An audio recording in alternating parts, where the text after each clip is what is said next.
Press the bell icon on the YouTube app and never miss another update. Hello friends, एक बार फिर से आपका स्वागत है आपके अपने YouTube channel Rajasthan learner hub पर। फ्रेंड्स, आज के इस वीडियो में अपन आरएस मेंस टेस्ट सीरीज के क्रम में जो क्वेश्चंस अपन डिस्कस कर रहे हैं, तो उसमें ज्योग्राफी के कुछ मोस्ट इंपॉर्टेंट क्वेश्चंस का सॉल्यूशंस करेंगे, जिनका आंसर 100 शब्दों में देना होता है। तो आइए दोस्तों, देखते हैं 100 शब्दों में आंसर देने वाले ज्योग्राफी के मोस्ट इंपॉर्टेंट क्वेश्चन। उनमें से पहला क्वेश्चन है, प्रवाल भित्तियों से आप क्या समझते हैं? प्रवाल भित्तियों के प्रकार बताते हुए इनका महत्व उद्घाटित कीजिए। तो दोस्तों, प्रवाल भित्तियाँ क्या है और प्रवाल भित्तियों का प्रकार बताते हुए इनका क्या महत्व है, तो इनको उद्घाटित करना है। तो प्रवाल भित्तियाँ अत्यधिक जैव विविधता पूर्ण अंतः सागरीय स्थलाकृतियाँ हैं, जिनका निर्माण मूंगा या कोरल पोलिप से नामक समुद्री जीवों के अस्थि पंजरी से हुआ है। और ये चूना प्रधान चट्टान है। इनका विकास उष्णकटिबंधीय सागरों में 25 डिग्री उत्तरी से 25 डिग्री दक्षिणी अक्षांश में किसी द्वीप या तट के सहारे 200 से 300 फीट की गहराई में स्थित एक अंतः सागरीय चबूतरों पर होता है। इन्हें जीवित रखने के लिए 20 से 25 डिग्री सेंटीग्रेड औसत तापमान और 25 डिग्री से 30 डिग्री तलवनी होनी चाहिए। और प्रवाल भित्तियाँ 3 प्रकार की होती है: तटीय प्रवाह भित्ति, अवरोधक प्रवाल भित्ति और प्रवाल वलय या एटोल। तो यह तट के साथ साथ बनती है तटीय प्रवाह भित्ति। तो ये तो फ्रेंड्स, कोई समुद्री तट है तो उस तट के साथ साथ बनती है, जैसे यूएसए में दक्षिणी फ्लोरिडा, भारत में मन्नार की खाड़ी, तो तट के साथ साथ बनने वाली भित्तियाँ। और जो अवरोधक प्रवाल भित्ति है, तट से दूर बनती है, जैसे ग्रेट बैरियर रीफ ऑस्ट्रेलिया के उत्तरी पूर्वी तट के समानांतर 12 मील की लंबी है। तो फ्रेंड्स, जैसे ये ऑस्ट्रेलिया है, तो ऑस्ट्रेलिया से यहाँ पे बीच में गैप है और यहाँ पे प्रवाल भित्ति ग्रेट बैरियर रीफ बनी हुई है। और इसके बीच में जो ये मूंगा प्रवाल भित्तियाँ हैं, तो यहाँ पे प्रवाल भित्तियाँ बहुत सारी होती है, मतलब इससे तट से दूरी बनाते हुए। और जो प्रवाल भित्तियाँ होती है, वो प्रवाल भित्तियाँ क्या होती है? प्रवाल भित्तियाँ होती हैं मूंगा टाइप की, जैसे ये मूंगा है और इसके ऊपर एक और मूंगा बन जाता है और ऐसे इसके ऊपर एक और। तो फ्रेंड्स, इसके ऊपर तभी मूंगा बनता है जब ये वाला मूंगा है तो ये अब इसकी मृत्यु हो जाती है, तो इसके खोल के ऊपर नया मूंगा अपना खोल बनाता है। तो इसकी भी मृत्यु हो जाती है तो फिर से नया मूंगा खोल बनाता है, और ये अनंत में इसका करोड़ों की संख्या में ऐसे मूंगा बनाते रहते हैं, और एक इसमें बड़ा अच्छा सा इस प्रकार से इसमें बन जाता है। तो मूंगा करोड़ों की संख्या में इसमें मूंगा बन जाते हैं, और ये एक बिल्कुल लाल गुलाबी, इनके भिन्न भिन्न कलर होते हैं, तो ये बहुत अच्छा नज़ारा दिखता है उसमें समुद्र में प्रवाल भित्तियों के सहारे। जो प्रवाल वलय और एटोल क्या है? तो ये किसी द्वीप या तट को प्रवाल भित्तियों द्वारा चारों ओर से घिरे हुए होता है। किसी द्वीप या तट को प्रवाल भित्तियाँ तथा चारों ओर से घिरे होता है, जैसे फिजी एटोल। और जो प्रवाल भित्तियों का महत्व है वह क्या है? मानव उपयोगी पदार्थ चूना पत्थर अर्थात खनिज संसाधन में इनका उपयोग है।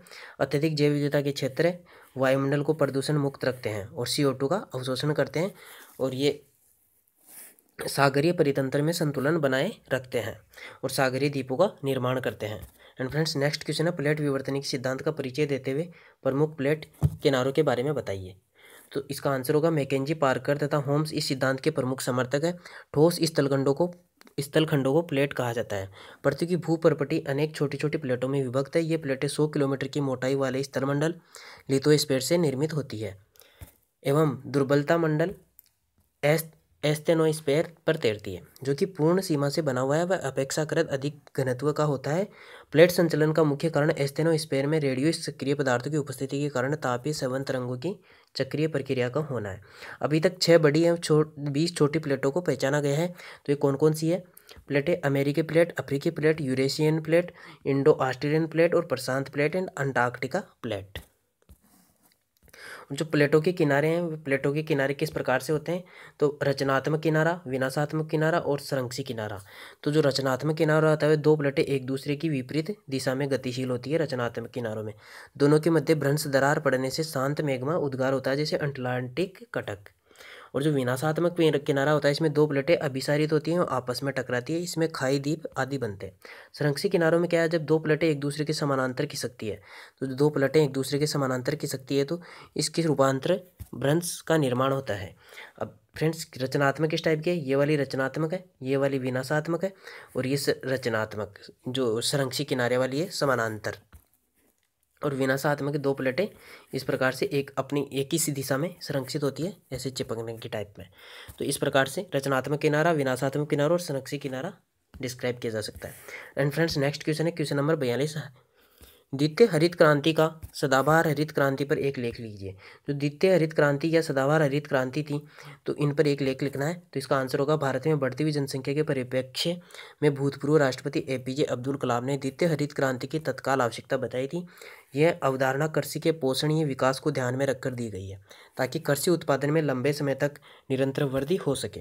इसमें मिट्टी को लेकर विपणन तक के सभी पहलुओं का समावेश किया जाना था। इसमें निम्न बिंदुओं पर बल दिया गया है।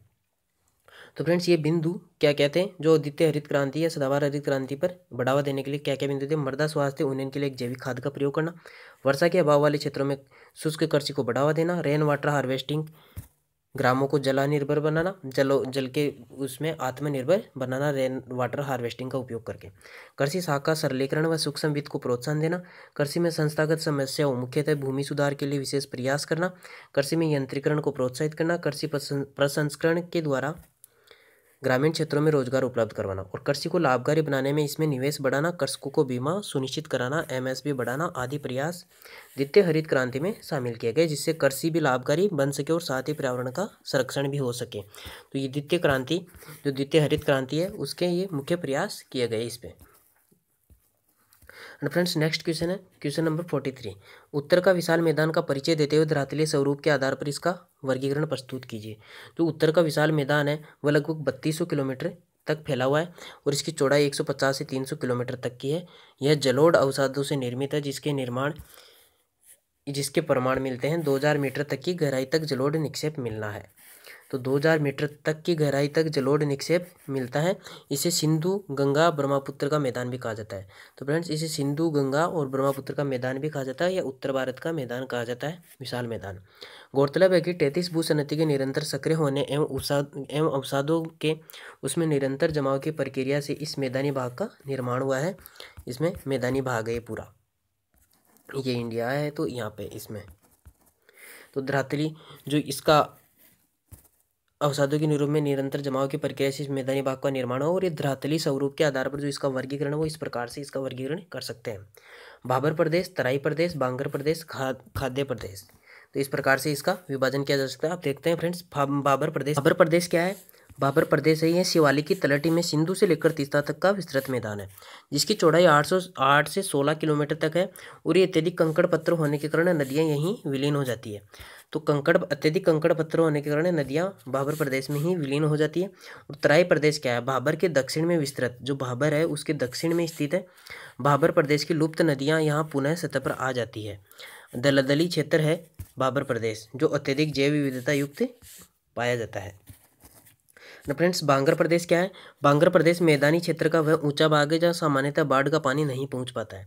तो दोस्तों जो जैसे नदी बह रही है तो ये साइडों वाला जो है तो ये उच्च स्थल होने के कारण यहाँ पर नदियों का पानी पहुंच नहीं पाता है। तो इसका निर्माण कंकड़ पत्थर व रेत युक्त जो पुराने जलोढ़ है तो उनसे हुआ है।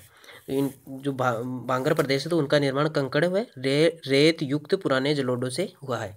और खादर प्रदेश क्या है?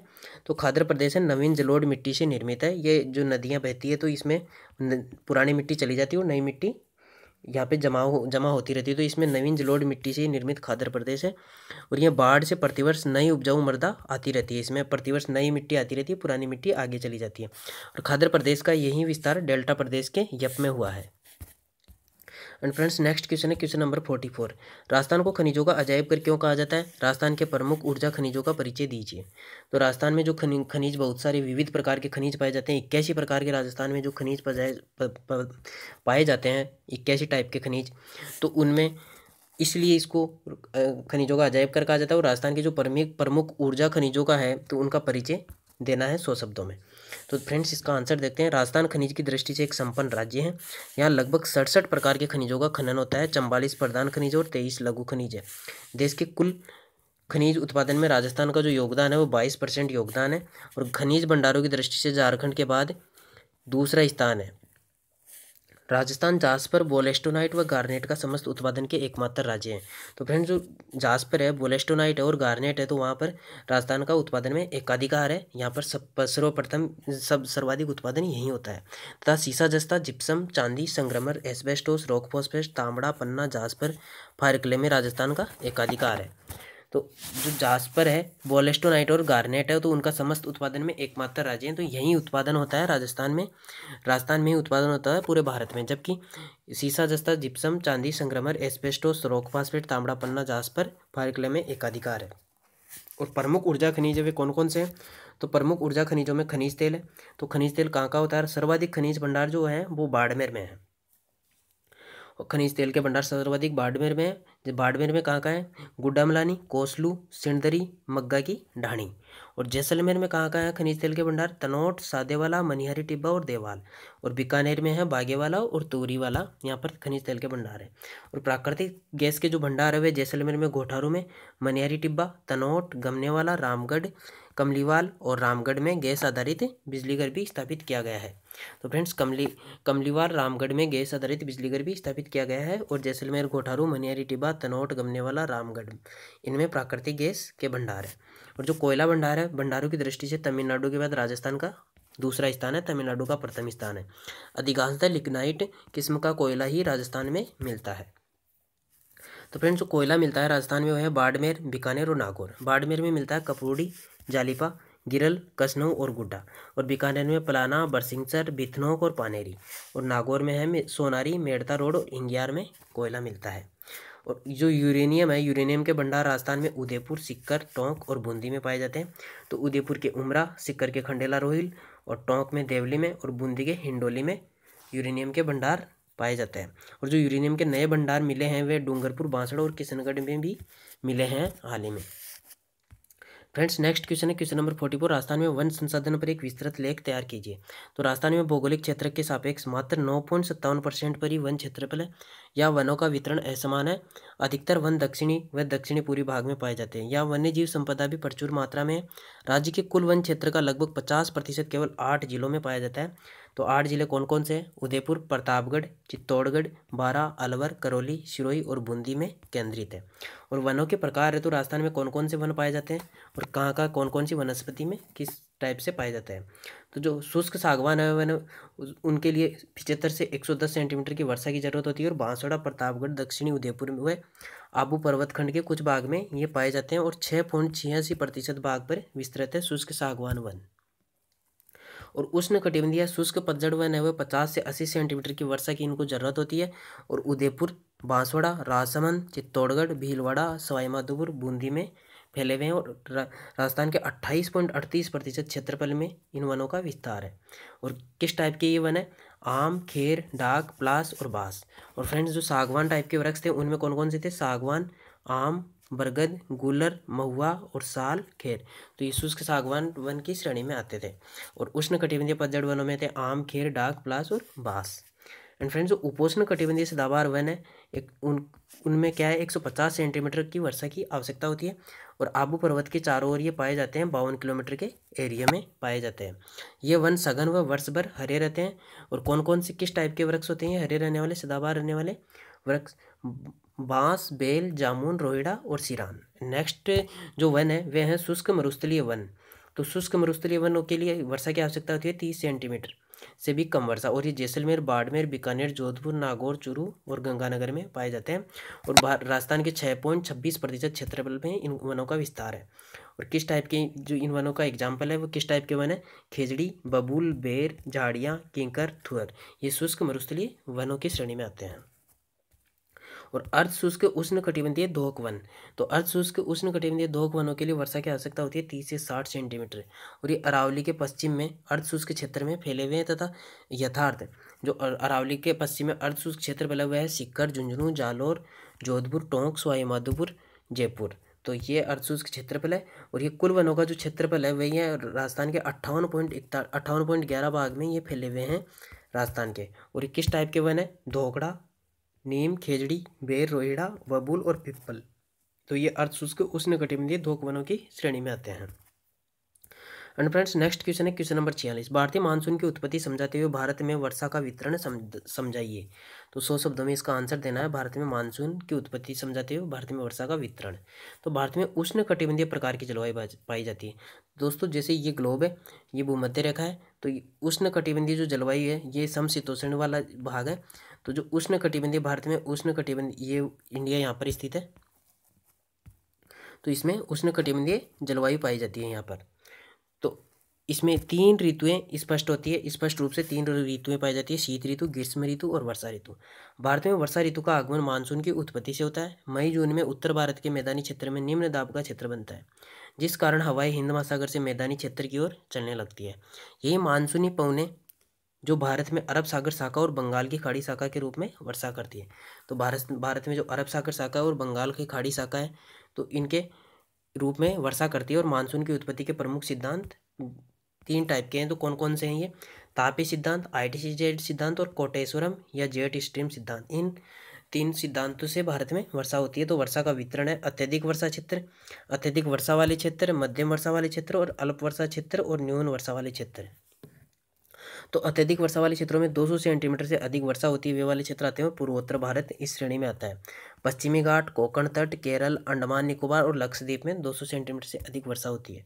और अधिक वर्षा वाले जो क्षेत्रों हैं उससे मतलब अत्यधिक और अधिक, तो अत्यधिक में तो 200 सेंटीमीटर से अधिक और अधिक वाले में 100 से 200 सेंटीमीटर वर्षा वाले क्षेत्र आते हैं। पश्चिम बंगाल, बिहार, उड़ीसा, पूर्वी मध्य प्रदेश और पूर्वी उत्तर प्रदेश, तमिलनाडु का पूर्वी तटीय क्षेत्र।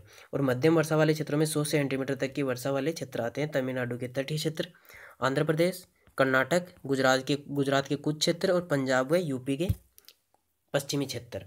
और जो अल्प वर्षा वाले क्षेत्रों में है उसमें 40 से 60 सेंटीमीटर तक की वर्षा पाई जाती है।